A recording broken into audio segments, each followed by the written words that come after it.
अच्छा नहीं, लेकिन हर्षवर्धन जी का जो पहला सवाल था योगेंद्र जी, वो ये था, मैं वोट हाँ, आप ही को दे रहा हूं हर्षवर्धन जी, एक सेकंड बस जरा, मैं आप ही के सवाल का फॉलो अप ले रहा हूं। योगेंद्र जी, क्या वाकई वोट चोरी का एक भी सबूत है? वोटर लिस्ट में गड़बड़ियों के तमाम सबूत हैं, उसमें कोई दिक्कत नहीं है, सब मान रहे हैं, हमेशा से रही है। पर ये वोट चोरी का कैंपेन जो राहुल गांधी चला रहे हैं, याद करिए मैंने भी आपसे एक दिन पूछा था योगेंद्र जी, राहुल गांधी कह रहे हैं महाराष्ट्र में 1 करोड़ वोटर काट दिए, 1 करोड़ वोटर काट दिए। मैंने आपसे पूछा था, आपने कहा भैया 1 करोड़ का कोई सबूत नहीं है। उसी तरह वोट चोरी का कि इलेक्शन कमीशन जानबूझ के वोट काट रहा है और बीजेपी को फायदा हो रहा है, इसका कोई सबूत है क्या? जी हाँ, इसके तमाम सबूत हैं।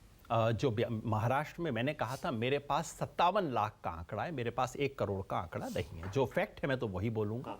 57 लाख वोट ऐड हुए हैं, जो कि बहुत विचित्र हैं, और उसका पैटर्न कुछ ऐसा है जिसके आधार पर लेख भी लिखे गए हैं जो बीजेपी को फेवर करता है। जो कर्नाटका का हमने अभी कॉन्स्टिट्यूएंसी का देखा, पाटिल साहब वाली मधेपुरा में तो वो बताया, और दूसरा आनंद में जो अभी आया, आनंद वाला तो बिल्कुल है कि भाई वहाँ पे ऐसे लोग पकड़े जाते हैं जिनका नाम बदलने की कोशिश होती है, रिजेक्ट नहीं होता फाइनली क्योंकि कांग्रेस का कैंडिडेट करता है।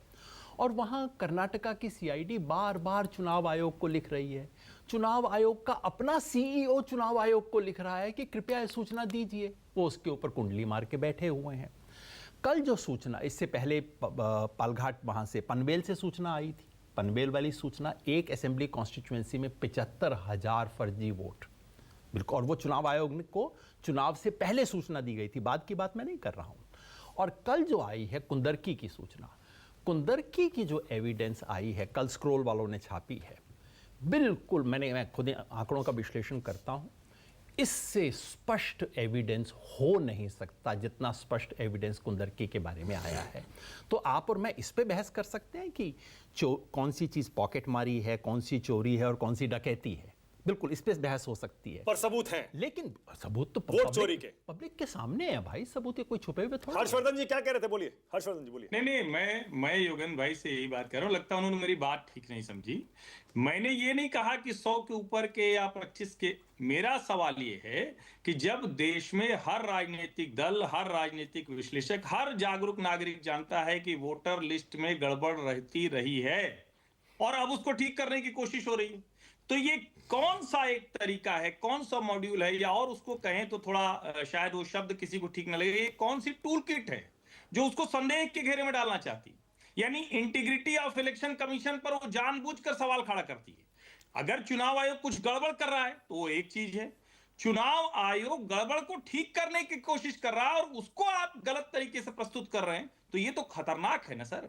ये तो किसी भी स्थिति में किसी भी समझदार व्यक्ति को नहीं करना चाहिए। आपको तो इस वक्त देश भर में मतदाता सूची दुरुस्त हो, अगर हम ये भी माने, ये मान लें कि जो राहुल गांधी कह रहे हैं या जो आप लोग कहते रहे हैं उसमें शतांश भी, सहस्रांश भी सच्चाई है कि कोई गड़बड़ कर देता है, और आप लोगों ने आनंद पे ही किस तरह से, मतलब ये महाभारत तो हो नहीं रहा है कि अश्वत्थामा हतो नरो वा कुंजरो वा, ये तो कहने की आवश्यकता है नहीं।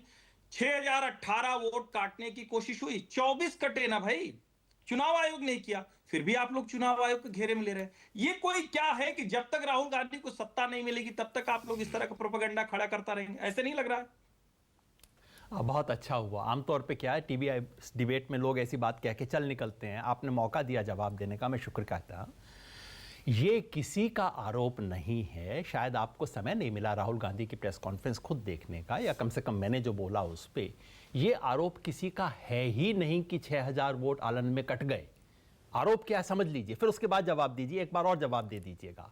आरोप ये है कि 6000 वोट काटने की एक ऑटोमेटिक सॉफ्टवेयर के जरिए एप्लीकेशन आई, उस एप्लीकेशन पे काम शुरू हुआ, कट सकते थे, कांग्रेस के कैंडिडेट ने ऑब्जेक्ट किया, वोट नहीं कटे, उसके बाद एफआईआर किया गया वहां के अधिकारी द्वारा, चुनाव आयोग के द्वारा एफआईआर किया गया, सीआईडी पे मामला गया। अब आरोप यहां शुरू होता है हर्षवर्धन जी, आरोप ये है कि जब सीआईडी ने जांच के वक्त पूछना शुरू किया चुनाव आयोग से कि आप बताइए इनका डेस्टिनेशन आईपी क्या है, इनका ओटीपी ट्रैकिंग है, ट्रेल है, वो क्या है, चुनाव आयोग ने 18 बार रिमाइंडर्स का जवाब नहीं दिया।